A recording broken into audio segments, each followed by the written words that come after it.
Good evening, everyone, and welcome to our webinar on the proposed new park and ride at Moira, which TransLink is taking forward as part of the pre-application community consultation. My name is Michael Long from Gravis Planning, and I am facilitating this webinar on behalf of TransLink. Before we begin, I can advise that your camera and microphone functions have been turned off and will remain off for the duration of the webinar. To the right of your screen, you will see a question and answer function, which will allow you to submit questions to the panel throughout the presentation. I would ask that you send your questions to all panelists, and I will then allocate questions to the relevant person for answering. We are going to address any questions raised at the end of the presentation, and if necessary, we will get back to you directly via email on anything that we are unable to deal with today. Please note, by submitting a question, you are consenting to it being read out. If you do not want your question to be read out, please just let us know and it will be dealt with confidentially. The webinar is also being recorded, and by joining, you are consenting to that. The full recording of the webinar will be available in due course at translink.co.uk/Moira Park and Ride. Finally, and before we move on with the main presentation, I wanted to say that in normal circumstances, we would have hosted a public event in the local area where you could call in and speak to us face to face, but due to COVID-19 and the current public health restrictions, we are using digital platforms such as this webinar to help us engage with local residents. Joining me on the webinar, I have Aidan Stott and Adrian Madden from TransLink, Adam Larkin from Gravis Planning, Gareth Somerville from Tetra Tech, and Simon Wark from SW Consultancy. They will take part in the presentation and will be available to answer questions at the end of the presentation. I will now pass to Aidan Stott from TransLink, who will provide a brief introduction and overview of the general benefits of park and ride. Good evening, everyone, and thank you very much for coming along to our public webinar today on the consultation for Moira Park and Ride. Park and ride is one of the main strategies that we use to encourage greater numbers of car users to make the switch from road onto rail and bus. Specifically, as well as generally, park and ride, it increases access to public transport for those working and living in the local areas, specifically more rural areas. The park and ride scheme can reduce nuisance parking in local residential areas. And specifically to Moira, it can improve journey times and reliability for those who wish to switch from road to rail. As a result, this particular park and ride can accommodate approximately 400 users during peak times. This decreases journey time and also increases journey reliability insofar as people are not having to spend long times hunting for spaces in built up areas such as Belfast. It will provide increased road safety along the station road, and it can also contribute to a drop in accidents on the M1. It's generally accepted to be the fastest, safest and cheapest way to travel into larger towns. And more generally, it enables dispersed communities to take part in economic growth. It can improve economic growth locally by moving skills, labour and knowledge between markets, and it can promote integration between residential and employment hubs. Increase in accessibility to public transports, such as offered by this particular project, promotes social inclusion with access to economic, education, employment, healthcare, and leisure opportunities for greater portions of the local community. It increases connectivity, and this particularly benefits groups such as those on low income and the elderly and those with accessibility and mobility issues. It generally encourages an uptake in walking, cycling, and the use of feeder bus services, as well as car share and car drop-off. Generally, park and ride schemes can reduce greenhouse gases by encouraging the switch from private car use. It helps to support those who wish to take up healthier lifestyles, such as walking to the station or cycling to the station. And eventually, on the line, We hope to make the journey more pleasant for everyone by introducing faster, more comfortable trains on the line. Thank you. I will now pass on to Adrian Madden, who will deal specifically with some of the key facts of this proposed scheme at Moira. Thank you, Michael, and thank you, Aidan. I'll just take you through some of the key facts of this proposal for this park and ride project up at Moira. The new facility will have 445 additional free parking spaces, and 20 of them will be disabled access parking spaces.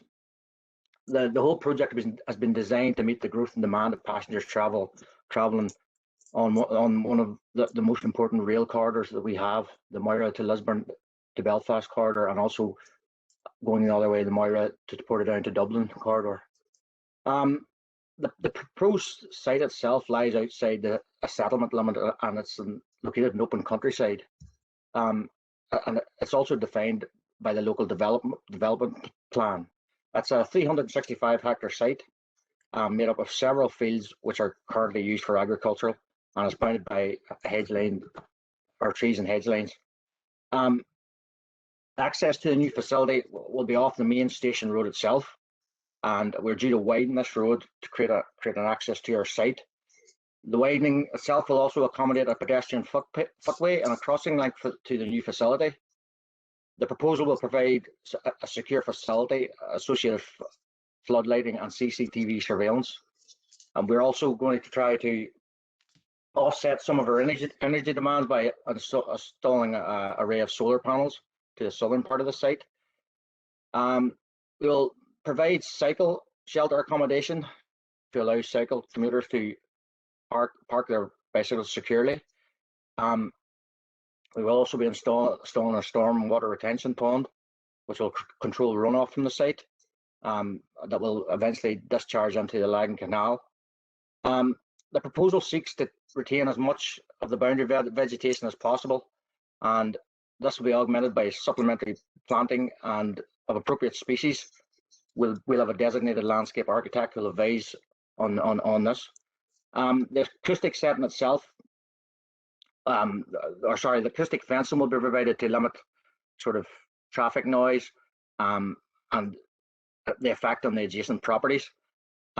Overall, the proposal is designed to meet a high level of environmental standards, and TransLink are committed to enhance and protect the local landscape and biodiversity of the site. I'll now hand you over to Gareth and Simon, who will take you through a more detailed sort of description of the proposal itself. I think Adam, as well as Adam Larkin from Gravis Planning, will also contribute here. And I'll just add before they jump in, you are able to submit some questions using the Q&A box. Some have been submitted already, but whilst we talk through the presentation, you are able to submit questions, and we'll come to them at the end. So can I pass over to Adam, Simon, and Gareth? Thank you, Michael. The application site that we're looking at here today, just to clarify, it's about just over 3.5 hectares in size. I think Adrian accidentally referred to 365. It's not quite that large, isn't it? It's about that's okay. It's about 3.5 hectares in size. It's located about 60 to 70 meters north of the existing train station, on the opposite side of the station road. And that is roughly between numbers 4 and 4A Station Road. Now, the site itself is currently in agricultural use, and as has been previously described, is surrounded by hedgerows and tall trees. The proposal itself that we're showing here today is for around or close to 450 parking spaces on the site. Now, this level of provision is based on a number of factors, but most importantly is upon the historical and the projected passenger levels using the station. Experience would suggest that when these facilities are built, there is an increased demand which does arise because of this additional facility which is provided. And this proposal will obviously take that into account to allow for this natural future expansion. The other things that are taken into account when coming to this level of parking is the amount of off-site parking that is already taking place for users of the train station. Obviously, there's a lot of vehicles using Station Road itself to park on. We have the Tannery Steakhouse, which is also being used as a temporary overspill facility, as well as the Moira roundabout itself. There's a lot of usage there on a day-to-day basis, informal usage where people park up and share lifts into the city and elsewhere. And obviously, part of the proposal for this particular facility will mop up some of those spaces as well. Now, in addition to the basics of the parking spaces themselves, there's also will be facilities to allow buses to come into the site and drop off and turn passengers and safely exit once again. Additional landscaping is going to be proposed around the perimeter of the site has already been set out, along with an appropriate form of fencing to try and minimize disruption as much as possible to people who would live adjacent. The solar panel array that is proposed at the moment, that will provide a renewable source of electricity for the lighting facilities on the site. We know there have been a number of queries to do with EV charging stations, which we'll get to further on as we get through the seminar. But as things currently stand, that solar array is to serve the lighting for the site, so that will be self-sufficient. The storm retention pond you see there, when you're introducing this much hard standing into an area which was formerly in agricultural use, during periods of heavy rain, you're going to get a lot of stormwater runoff, and you have to control this. You can't just let it run away, because that's effectively what causes flooding downstream. So that stormwater pond will effectively be a holding pond during periods of heavy rain. And once the rain subsides, that is then naturally released at a much slower rate into the canal, so as to avoid flooding elsewhere. So from my point of view, Michael, I'll pass that back to you. Thanks, Adam. And Simon, you want to add in there about traffic and access? Yes, thanks very much. This proposal provides off-street close to the station. 445 spaces as discussed, 20 disabled, but the big benefit is displacing on-street parking, particularly on Station Road. There's a priority access arrangement proposed with a right turn lane, right turning provision, and the existing road, Station Road, will be widened. This will provide refuge both for right turners into the site, but will also ensure that the through traffic progression on Station Road isn't impeded, particularly at busy times. In terms of the site and pedestrian amenity from the park and ride and to the park and ride, this is going to be enhanced with a widened footway along the site frontage and a crossing point on Station Road, and also new street lighting. So it's not improvements, not just for vehicles, but also for pedestrians also. Thank you. Thank you, Simon. And Gareth, do you want to add anything in there before we move on to some questions? I think, yeah, I can mention a few things. Most of the items have been covered. I can maybe pick up on maybe a few of the sustainable benefits on the scheme, and Adam has already touched on the storm retention pond. The purpose of the storm retention pond is to control the discharge such that it is no different to the runoff of the existing agricultural fields. It's located at the lowest point of the overall site, close to the closest water course, which is the canal. The canal is a monument protected in the Environment Department. There will be an outlet from the pond to the canal, but it would be intended to provide that connection by directional drilling, and there would be very little intrusive excavation works, if any at all. The solar array panel is located and the purpose of that really is because TransLink are committed to reducing their overall energy expenditure across their network by the year 2030, and they're currently undertaking an assessment of all park and ride projects to identify potential opportunities to reduce the energy demand, and the installation of this solar array panel is one method being considered to offset that energy expenditure at each site. You can also note on the plan we've carried out a tree survey. As mentioned before, the intention is to retain as much as possible of all of the trees and as much of the hedgerows. There's very little, in fact, shall be removed apart from a road link between the two fields. That's probably all I have extra that I have to say. Michael, thanks. Thank you very much, Gareth. So we've received a number of questions here, so I'm just going to go through them, and I'll allocate them out to the panel here to answer them. So the first question I have here is regarding the provision of improving pedestrian safety for those walking to Moira, as the current situation with the narrow lanes on the bridge over the canal is dangerous. Maybe could I ask Simon or Aidan to take that question up? Yep, absolutely. I can talk about the general overview, and Simon can give you some more road safety specifics. Whilst that particular road from Station Road from Moira down to the station in this site is out of our control, we do work closely with our colleagues in Transport NI to improve pedestrian links to the station. From the motorway bridge down to the station, we notice there are a lot of cars parking there at the minute, and obviously that forces pedestrians onto the road, and ultimately, particularly at the canal bridge at the foot, that's quite a pinch point just at the bridge.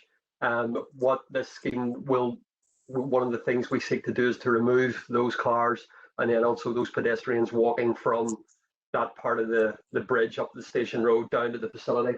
But I think it's important to note too that, you know, we don't control the whole distance from, you know, the road up to Moira village, but such as it is in our control and that we can support and feed into, you know, we do work closely with our colleagues in Transport NI to improve those pedestrian links. Hello, yeah. Okay, Simon.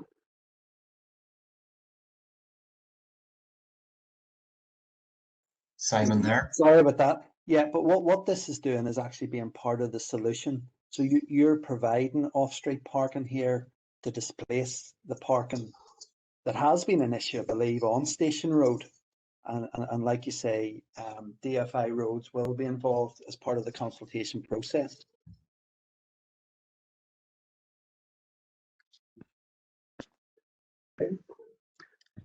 Okay, thanks, Simon. And just tied in with that question, there's just another question about encouraging walking and cycling to the station.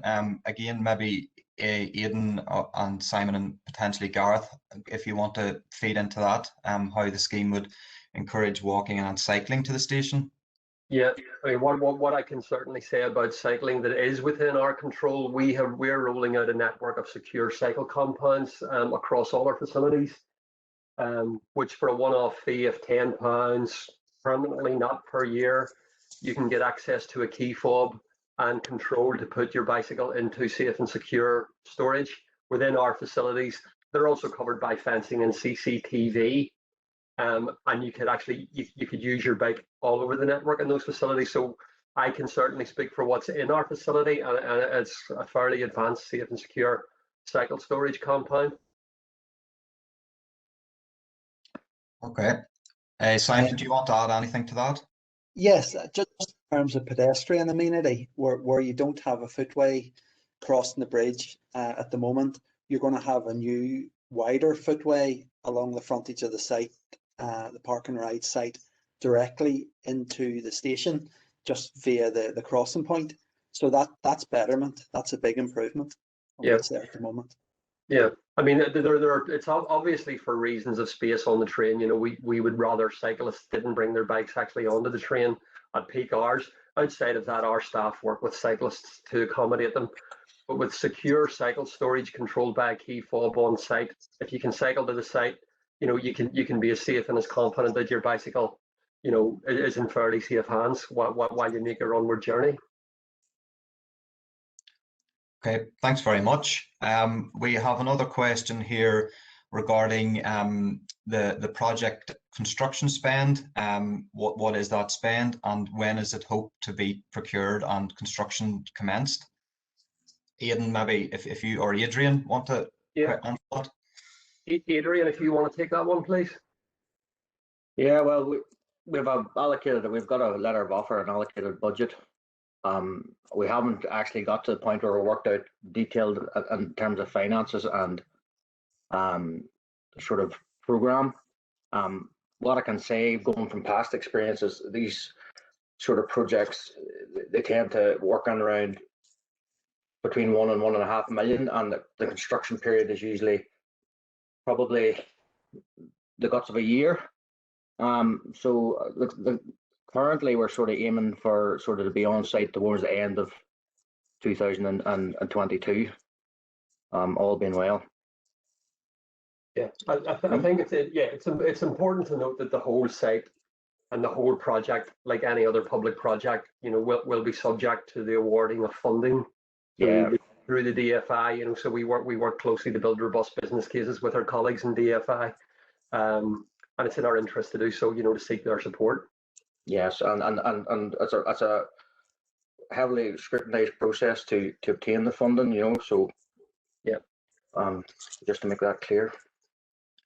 Okay, thank you very much. And another question has come in regarding the junctions at the Glenavy Road and the Lisburn Road to manage the traffic queues at these junctions. What will be done there? Can I ask Simon for a comment on that, please? Yes, of course.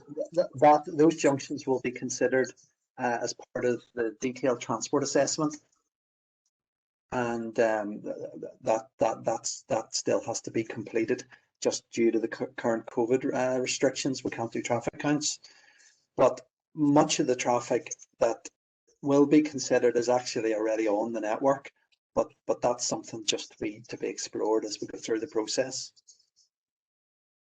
Thank you, Simon. There's a question here regarding the lighting on Station Road. Gareth or Aidan, if you want to make comment on that. Yeah, I will. Well, I can. Aidan, I can try and answer that one. So, there is an electrical consultant involved in the scheme. He's not involved in this presentation webinar this evening, but on his behalf, any street lighting that is on Station Road will be removed and enhanced as part of the road widening scheme. So the introduction of a right turn facility will require widening along that localized section of the road. Any widening works will also necessitate alterations of street lighting, and any street lighting will be then installed and will be compliant to the approval and acceptance of DFI roads. Yeah. Okay. Listen, lighting within the facility is an important feature of the facility. We across all the park and rides we have done recently in TransLink, we roll out smart lighting systems. So these systems are initially mapped that they won't spill any light pollution out beyond the boundaries of our site, but they're also controlled by movement sensors and passive infrared sensors, which when not in use, they can turn themselves down by as much as 90% capacity. So when they're not in use, they remain very dull. Okay, thank you. A question regarding the existing parking bays at the station. Are these being retained? Aidan or Gareth or Adrian, if you want to comment on that. The existing parking bays at the station are being retained, and what we will seek to do is, where we have limits set by DCAN to set the number of accessible parking spaces at our facilities, we always seek to exceed those numbers for accessible parking spaces. So what we will be doing is we will be looking at the accessible parking spaces for both sites, and we will be prioritizing them, above all other parking spaces.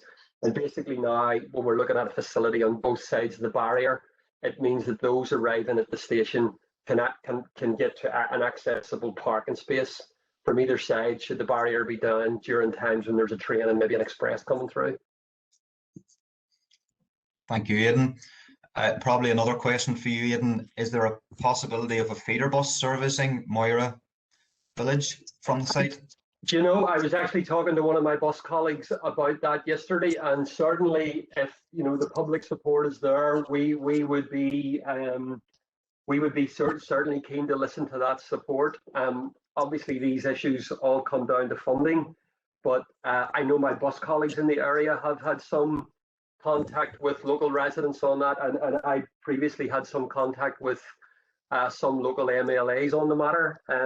Now, certainly at the time, the shuttle service was mooted as being possibly quite the benefit for school kids. There's certainly an awful lot of school kids come down and use the station, and there's maybe 1 or 2 children per car. Probably fair to say maybe 1 child per car on a lot of occasions. And I suppose the first instance would be to make those representations to TransLink and your local political representatives. As I say, folks, like everything, you know, they're subject to public funding, but anything that encourages safety and enhances, you know, the offering of public transport, we're certainly in support of. And Moira is unique.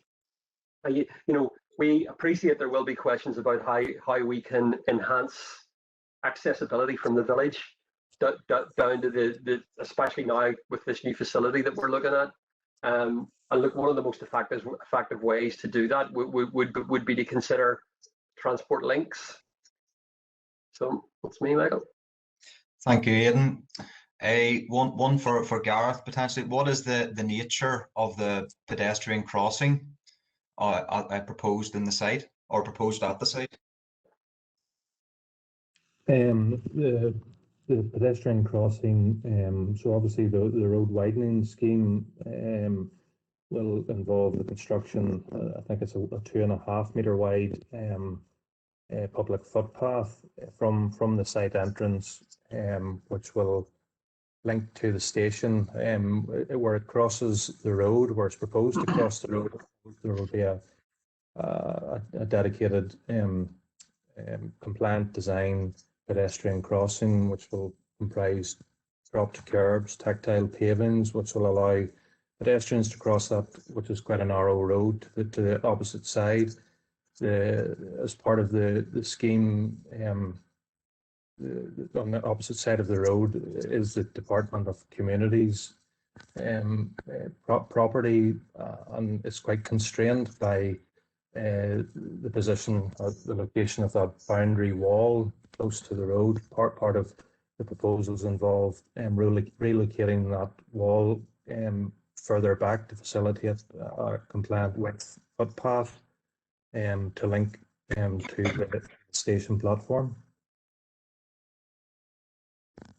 Thank you, Gareth. Another question that has come in: why was this site chosen as the site? Has come in as a question. Maybe Aidan, if you want to answer that. Yeah, I mean, we did previously. We have looked at sites in the area. This particular site, you know, we built the business case to buy the land, and our colleagues in DFI supported that. And we have looked at the benefits of the site as part of making that application to the department to purchase this site. We had to paint up some of the benefits of the site.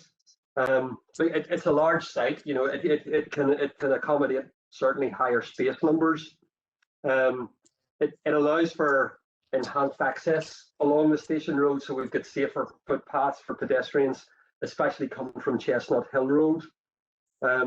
It avoids the need for direct access onto the A26, which is protected route, and the access for enlarged parking facilities for Moira, certainly Transport ANI or DFI roads. Their preference would be, you know, that the access is up on the station road. This particular site will mean, you know, it means we don't have to have any heavy intrusive works that take place right at the perimeter with the canal, which is a scheduled monument. And it also, the size of the site means that, we can accommodate, and we haven't got the full detailed design yet, but we can accommodate future bus integration. So the size of the site means that if we had to lose a number of spaces for, bus turning or accommodating a bus coming into the facility, we can do so without a significant drop in the number of spaces. As some of the team have alluded to earlier, stormwater and groundwater runoff retention ponds, they can be accommodated within this site, again, without a significant drop in car parking space numbers. We've carried out similar projects up at Ballymartin Park and Ride, and those retention ponds have handled all the road water and all the water from the car park, and they've actually become quite well used wildlife havens. This particular site's got no predicted flood risk in relation to the canal, and it also has the potential for energy and green solutions such as the solar array panel that you've seen in some of the plans. But now, I would stress there too, that this will all be subject to a full business case. At the size of the site also, I suppose specifically for Moira Park and Ride is that we rent some parking spaces on a temporary basis from the local nightclub. And that's not a permanent basis. So if we were to lose those sites that we rent, this particular site can act as a stopgap at fairly short notice. So, those are the benefits that we've had to display, because there are quite a lot of layers of approval that this site has to get across within TransLink, the TransLink program boards, and then its submission to the Department for Infrastructure, and I suppose links to the Department of Finance. So we've had to make those benefits, and we think we've defined those benefits fairly well that are attached to this site. So that would be me, Michael. Thank you very much, Aidan. And a question for Gareth and possibly Adam. How will the canal be protected from pollution and potential runoff from the site? Yeah, I can pick that one up. In terms of, we've already talked about the detention pond, and that serves two purposes. Not only does it hold back the volume of water to control the discharge into the watercourse in terms of its flow, it also acts as a settlement type pond, such that any silt water that would arrive into the pond would settle out before it can so cleaner water can then discharge onto the canal. But in advance upstream and in advance of that, before the car park surface water arrives at the detention pond, there will be a petrol oil interceptor, which is an underground unit, which traps or intercepts any hydrocarbons, petrols or oils that may drip or leak off vehicles that get into the drainage system. It captures those. It also can accommodate silt. So that's our initial interception is the interceptor unit itself for hydrocarbons and silt. The secondary receiver is the detention pond, which would take out any further silt that does make its way to that point, and therefore the pollution risks are significantly mitigated prior to discharge into the canal. Thank you, Gareth. Another question is regarding the number of spaces. What analysis has been undertaken to substantiate the number of car spaces proposed? Maybe for Adam or Aidan. Yeah, well, look, I'm happy to say, from the outset, our experience in building similar size park and rides is that the particular number of spaces is dictated by how many cars we're likely to displace. And certainly at Moira, it could be upwards of 220 when you consider cars that are, parked at the tannery, which is a facility we can't guarantee into the future. There are approximately 70 out on Station Road, possibly 10 up Chestnut Hill Road. And out at the various arms of the roundabout, we think the park and sharers are numbered around 50. So that's 220 alone. And again, based on our experience of similar size facilities, especially in locations like this off the urban fringe, this size of facility would be comparable to ones we built in the past, that as well as taking displaced, they also cater for latent demand. So that's an increase in customers who would use the service if the actual facility was there for them to park safely. We think the numbers are just about right in that regard. Thank you, Aidan. Another question, what measures are being put in place to manage impacts on surrounding residential properties? Maybe Adam or Gareth, if you want to add in on that. If I can just mention a couple of features. I mean, we've talked about the acoustic fencing that is going to be put in place at those areas where there are places where cars will be parked or lanes will be passing close to those residences. They will, as well as obviously the noise, they will block out headlight disturbance.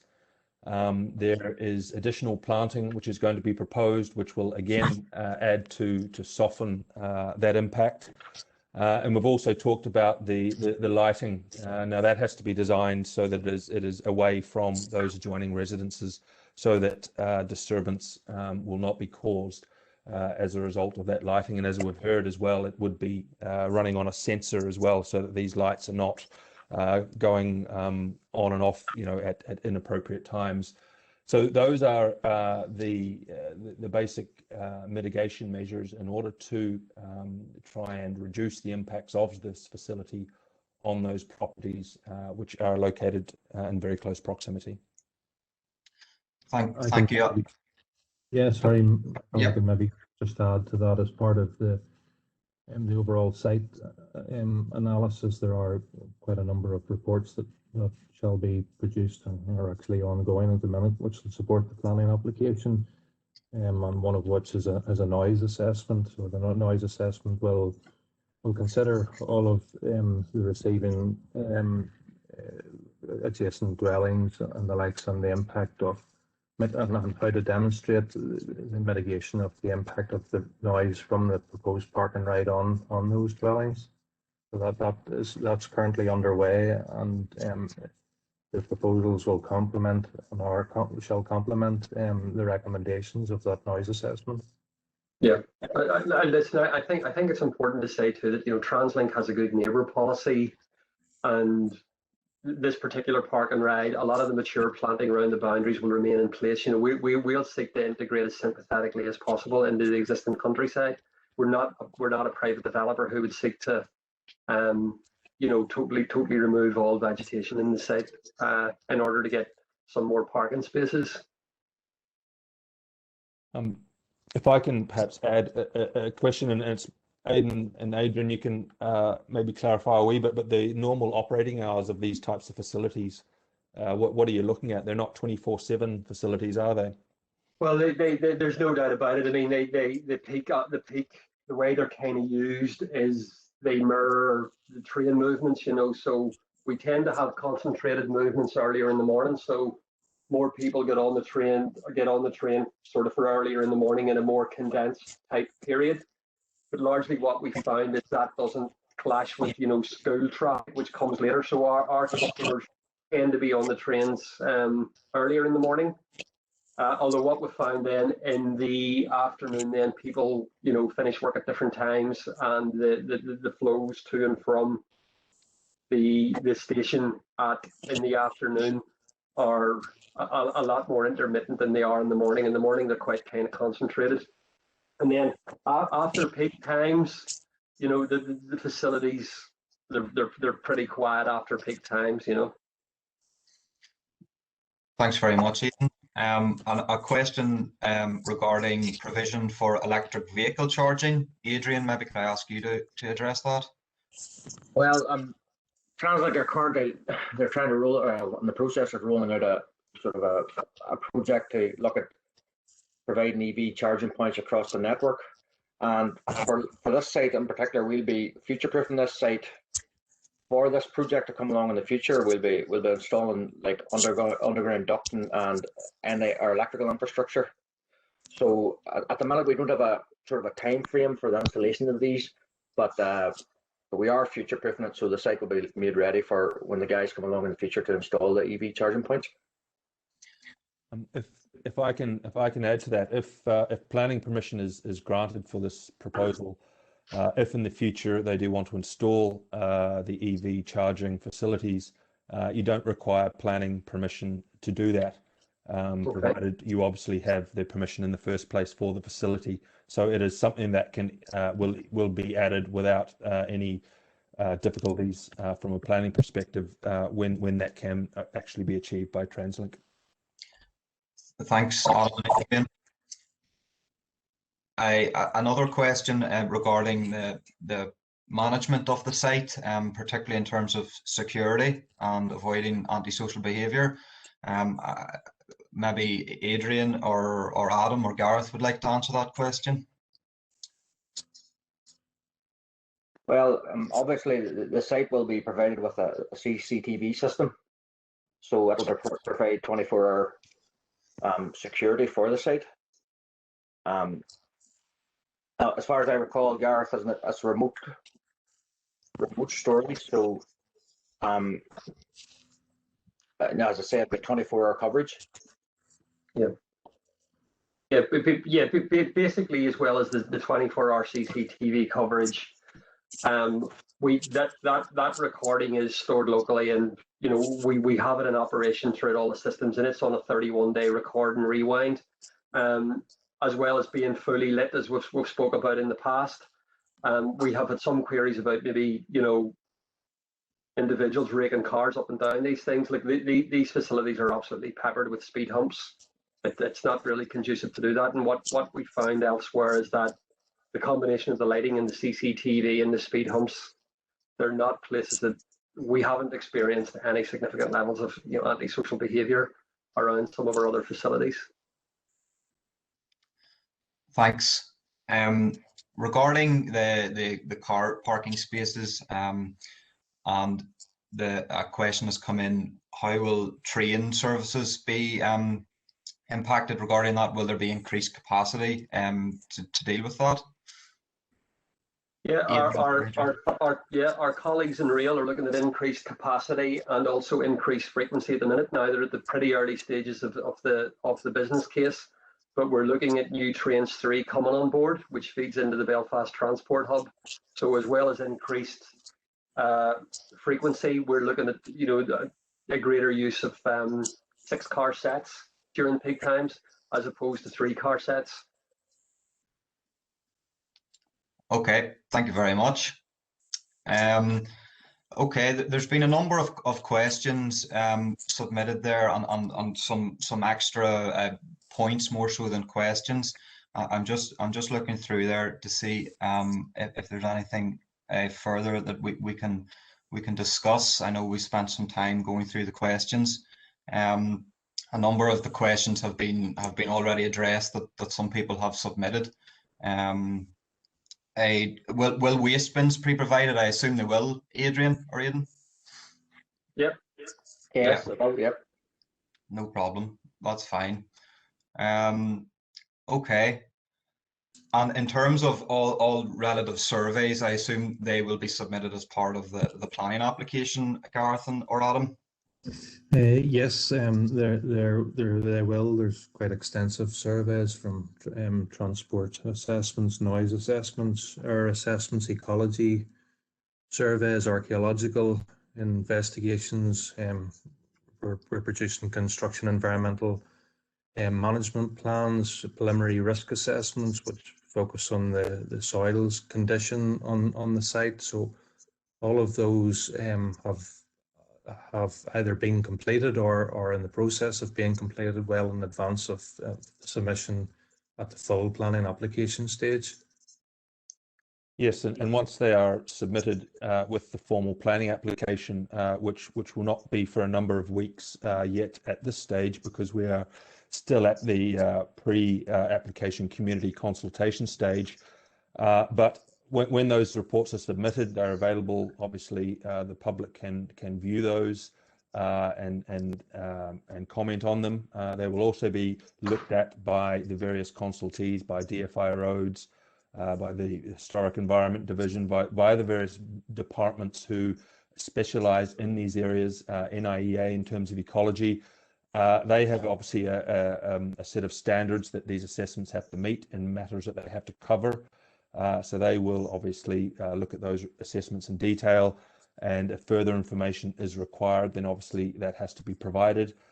So that information will become available once the application is submitted into planning, which would be likely to be in the early summer, late spring, based on current projections. Okay. Look, thanks very much to all our panelists for your input during the question and answer session and the presentation. I know there's been substantial number of questions and they're still coming through. We will go through them after the webinar and respond to them where required. It's just, I suppose, time constraints are beating us on this one. But this webinar has been taken forward as part of the pre-application community consultation, and all of the comments are directed towards Translic, the applicant, prior to any planning application being submitted. They aren't representations to the planning authority. If a planning application is subsequently submitted to Lisburn and Castlereagh City Council, normal neighbourhood notification and publicity will be undertaken at that time, and you will then also have the opportunity to make formal representations regarding the planning application at that time. So therefore, just to conclude, again, I'd like to thank you for your time this evening, and thank again to the panelists for taking the time. And if you do have any further questions, and as I say, we hope to follow up with the points that have already been made. But the email address is on the screen there, moira.p&r@gravisplanning.com, or again, you can write to us either, and you can contact us with any other issues you may have there. But again, can I just say thank you very much for your attendance. Thank you to the panelists for attendance, and I wish you all a very good evening. Thank you, everyone. Thanks, everybody. Thanks, Mike. Thank you.